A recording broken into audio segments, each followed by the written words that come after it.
লক্ষ কোটি দরুদ সালাম বর্ষিত হোক সেই নবীর উপরে, সবাই বলুন সাল্লাল্লাহু আলাইহি ওয়াসাল্লাম।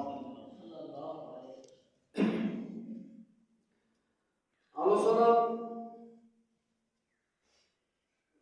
ধারাবাহিকতা আলোচনাটাকে নিশ্চিত হয়ে গেছে, যেহেতু সময় সাপেক্ষে আবার সামনে রমজান এসে যাচ্ছে। এখন রমজান সম্পর্কে কিছু আলোচনা করা দরকার, আজকে শুরু করা দরকার। রমজান কি সংক্ষিপ্ত আলোচনা। রমজান এমন একটি জিনিস, রোজা বাংলা শব্দ, রমাদান এটাকে বলা হয়, আরবি শব্দ হলো রমাদান।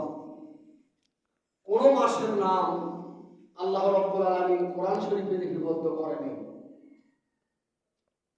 এত সম্মানিত মাস এই রমজান মাস। এই রমজান মাসের সম্মানের কারণে আল্লাহ তাআলা এই রমজান মাসটাকে আল্লাহ তাআলা মহাগ্রন্থ সম্মানিত কোরআনের ভিতরে দান করছে। এই বলুন শাহরু রমাদানুল্লাযী উনজিলা ফীহিল কুরআন হুদাল লিন-নাসি ওয়া বাইয়িনাতিন মিনাল হুদা ওয়াল ফুরকান ফামান শাহিদা মিনকুম আশ-শাহরা ফালায়াসুম।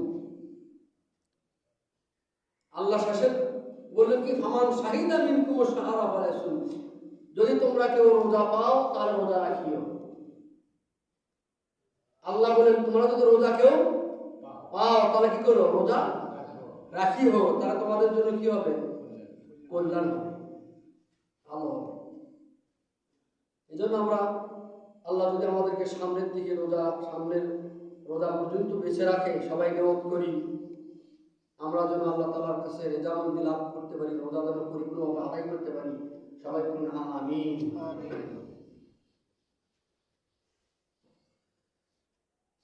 আমরা 11 মাস কি করি, খাবার খাই।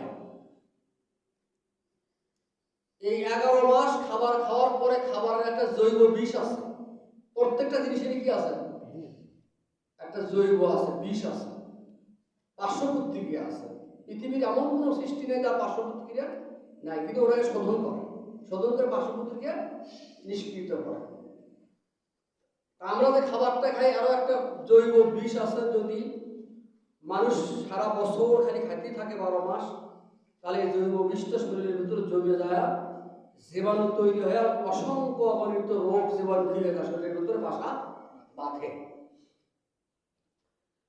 আর এই 1 মাস রোজা থাকার কারণে রোজার দাবদাহে এই জীবাণুটা জৈব বিষটা শরীর থেকে জ্বালিয়ে পুড়িয়ে ছারখার হয়ে যায়। আল্লাহু আকবার। কিন্তু যারা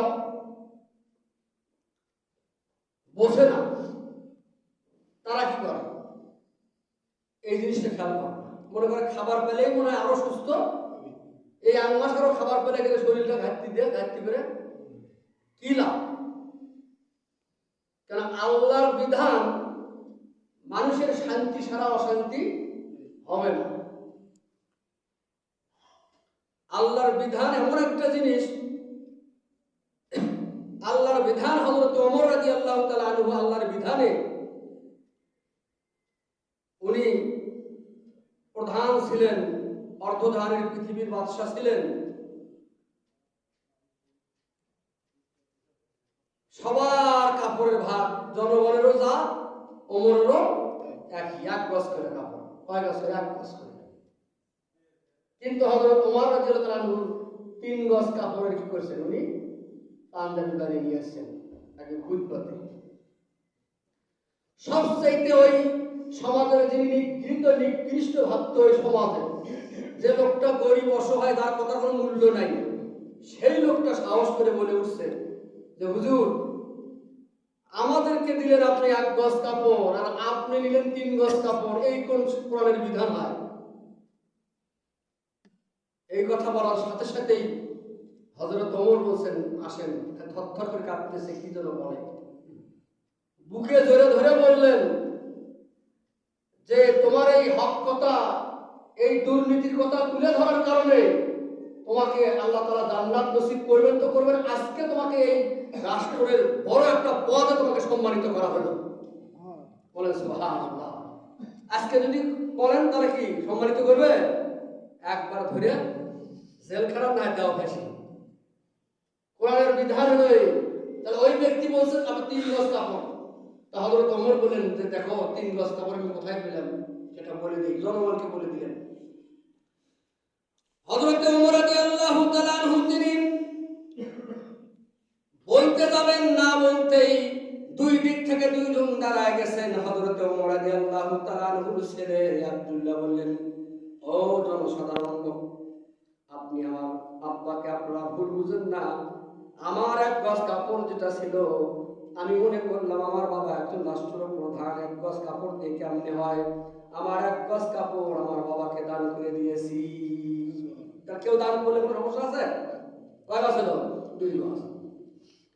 সেই রাষ্ট্রের কর্মচারী একজন ছিল, সে ওমরের প্রতি দয়া হয়ে দয়া পরবশ করে তিনি বললেন, এই 1 গজ কাপড় দিয়ে এই মুহূর্তে আমার কাপড় কি হবে না, জামা হবে না, আমার তালি দেওয়া কাপড় ব্যবহার করতো। 1 গজ আছে, ফির আর কোনদিন 1 গজ পেলে ওর সাথে 2-3 গজ দিয়ে কি করে, তখনকার যুগে তালি দেওয়া কাপড় ব্যবহার করার কি ছিল, অভ্যেস ছিল, বা মানে পরিস্থিতি শিকার হয়ে গেছিল। তখন ইনি বলছেন 1 গজ কাপড় দিয়েছেন, কতদিনে তো আবার 1 গজ 2 গজ 3 গজ জড়াবো। অতএব এখনকার মনে হযরত ওমর সিরা কাপড় দিয়ে রাষ্ট্র চালাচ্ছেন।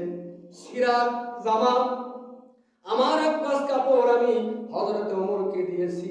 জনগণ আপনারা বিভ্রান্তি হয়েন না, এই হলো ওমর এর 1 গজ, আমাদের 2 জনের 2 গজ, এই 3 গজ দিয়ে উনি কাপড় বানাইছে।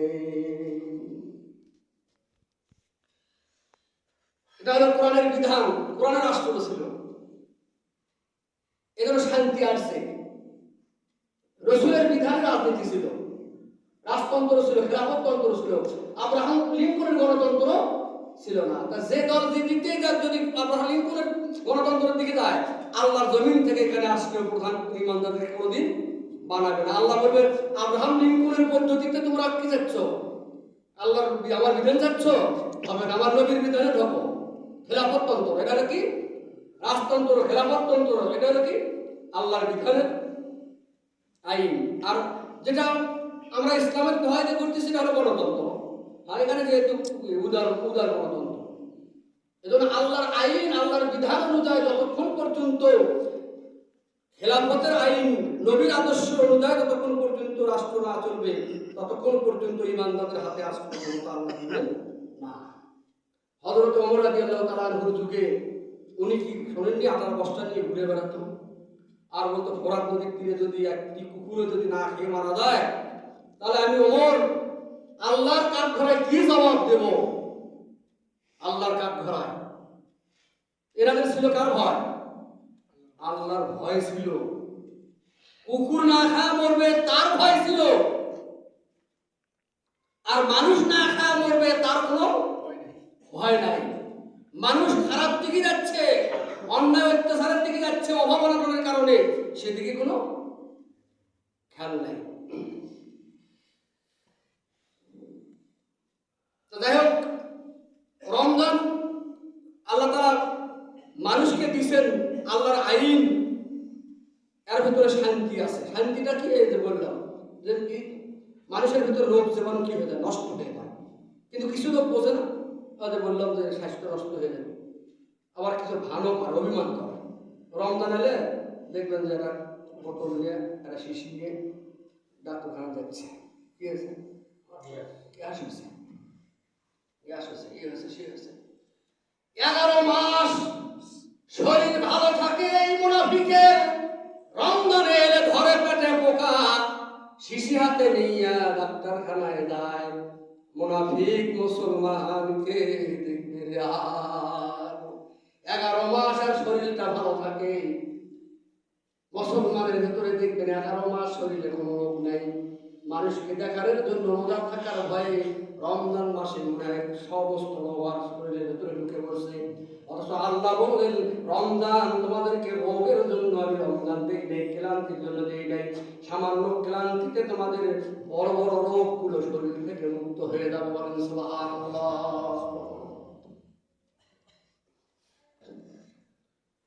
আমার বন্ধুগণ, আসুন বিজ্ঞান থিওরিতে প্রত্যেকটি মানুষের পাকস্থলীতে কমসে কম 10 কোটির মতো পাকস্থলীতে প্যারাইটাল কোষের সংখ্যা আছে। প্রত্যেকটা লোকের ভেতরে পাকস্থলীতে কমপক্ষে 10 কোটি প্যারাইটাল কোষের সংখ্যা। এই 10 কোটি প্যারাইটাল কোষ থেকে প্রতিনিয়তই সব সময়ের জন্য আইসার্টিক হাইড্রোক্লোরিক অ্যাসিড নিঃসৃত হয়। এই অ্যাসিড নিঃসৃত হওয়ার কারণে মানুষের ভেতরে রোগ জীবাণু জমে যায়। বিজ্ঞান থিওরিতে বলতেছেন কোন টিউবওয়েলের নালায়, কোন পানির নালায় পানি যদি বেঁচে থাকে তাহলে বুদবুদ হয়, পচে যায়, জীবাণু জমে। যখন শুকে যায় জীবাণু নষ্ট হয়ে যায়। মানুষ যখন 1 মাস রোজা থাকেন, আইসার্টিক হাইড্রোক্লোরিক অ্যাসিড নিঃসৃত হওয়া কমে যায়। এই কারণে তার পাকস্থলীটা শুষ্ক হয়ে যায়। শুষ্ক হওয়ার কারণে পাকস্থলীতে যত জীবাণু আর রোগ আছিল, রোগগুলো সব নির্মূল হয়ে যায়। পাকস্থলীটা সুন্দর হয়ে যায়। হজম শক্তি রমজানের পরে আরো বেড়ে যায়। বলেন সুবহানাল্লাহ। প্রত্যেকটা মানুষেরই 10 কোটির উপরে প্যারাইটাল কোষের সংখ্যা আছে। প্রত্যেক নিয়তেই সবসময়ের জন্য আইসার্টিক হাইড্রোক্লোরিক অ্যাসিড নিঃসৃত হচ্ছে। এটা 11 মাস হওয়ার পরে যদি 12 মাস হয় তাহলে কি হবে? সমস্যা। আল্লাহ দেখলেন বান্দার 11 মাস এটা আইসার্টিক অ্যাসিড হাইড্রোক্লোরিক অ্যাসিড নিঃসৃত হওয়ার পরে আরো 1 মাস হয়, তাহলে বান্দা বেঁচে থাকতে এই জন্য বান্দাকে কি দিল? আল্লাহ রোজা দান করলো। আসিতেছে মাহে রমজান আমাদের মাঝে, আবার আসিবে রমজান 1 বছর পরে। বলেন আসিতেছে মাহে রমজান আমাদের মাঝে, আবার আসিবে রমজান 1 বছর পরে। নামাজ পেলাম, রোজা পেলাম, পেলাম মুসলমানি। নামাজ পেলাম, রোজা পেলাম, পেলাম মুসলমানি। নামাজ রোজা ছেড়ে দিলে হইবে বেঈমানি। নামাজ রোজা ছেড়ে দিলে হইবে বেঈমানি। বলো আল্লাহু আকবার। এজন্য রমজান মাস সামনে আসতেছে, খুব ফজিলতের মাস, খুব নেকির মাস। একটি কোরআনের অক্ষর তেলাওয়াত করলে 10 থেকে 700 নেকি বৃদ্ধি করে দিবে আল্লাহ রাব্বুল আলামিন। বলেন সুবহানাল্লাহ। এই মাসে এখন যদি একটি অক্ষর তেলাওয়াত করা যায় 10টা নেকি, আর রমজান মাসে একটি অক্ষর তেলাওয়াত করলে 700 নেকি। কত নেকি? 700 নেকি একটি কোরআনের। এর জন্য কোরআন তেলাওয়াত করব, সামনে কোরআনের আলোচনা হবে। কোরআনের বরকত হিসেবে রমজান মাসে কোরআন শরীফের আলোচনা হবে। এতে কি সমস্যা আছে? রমজান মাস কোরআন নাজিলের মাস। কোরআনের জীবনী নিয়ে, কোরআন নিয়ে আলোচনা করব আমরা ইনশাআল্লাহ সামনের দিকে। এই আসুন আলোচনার শেষের দিকে। দুনিয়াতে যাকাত দিলে মানুষ দেখে, হজ করলে মানুষ দেখে, নামাজ পড়লে মানুষ দেখে। রমজান এমন একটা ইবাদত, যদি আল্লাহর বান্দা বান্দি যদি তৃষ্ণার সময়, ক্ষুধার সময় যদি লুকায়া কোথাও খায়, তাহলে পৃথিবীর কেউ দেখবে না, কিন্তু খায় না, খায়। তখন বান্দা ঠিকই জানে আমার বান্দা আমাকে ভয় করে, আমাকে ভালোবাসে। বলে আল্লাহ। ওই সময় আল্লাহ কিন্তু কি করলো? বান্দা চিনলো। সবাই কিন্তু সবসময় ধরে সবাইকে চেনা যায় না। মানুষ বিপদের সময় বা মানুষ অন্য সময় মানুষকে মানুষ চিনতে পারে। তা আল্লাহ বান্দা চিনতে পারে। বান্দা চেনে কোন সময়? বিপদের সময়। দেখি তুমি তৃষ্ণার সময়, ক্ষুধার সময়, তোমার তো এখন বিপদ, তুমি এখন কি করো? লুকিয়ে কোথাও কোনো কিছু খাও কিনা? যদি কোনো কিছু না খাও তাহলে বোঝা যাচ্ছে এই বান্দা বান্দি আমাকেই ভালোবাসে, আমাকেই ভয় করে। আল্লাহ ফেরেশতাদেরকে ডাকতে বলে, ও ফেরেশতারা, তোমরা সাক্ষী থাকো আমার বান্দা আমি জেনে ফেলছি, আমার বান্দা বান্দি আমাকে ভালোবাসে, রমজানের রোজা রেখেছে। আমি আল্লাহ রাব্বুল আলামিন রোজাদারদেরকে আমি মাফ করে দিলাম তোমাদেরকে সাক্ষী রেখে। আর আল্লাহ রাব্বুল আলামিন বলবেন, ও ফেরেশতারা, হাসরের ময়দানে তখন নবীরা নাফসি নাফসি করবে, পেরেশানি হবে, বেকার পেরেশানি হবে যেদিন, সেই দিন আমি আল্লাহ নিজে হাত দ্বারা রোজাদারদেরকে হাউজে কাউসারের পানি পান করাবো। 50,000 বছর আর কোনো তৃষ্ণা লাগবে না, জান্নাতে যাওয়া পর্যন্ত আর কোনো তৃষ্ণা লাগবে না। আলোচনার সময় শেষ, যতটুকু আলোচনা করলাম বাস বুঝতে পারলেন, রোজা রাখলে সব হবে, শরীরের উপকার হবে। এজন্য আপনারা রমজান মাস আসতেছে, বন্ধ করে দেন।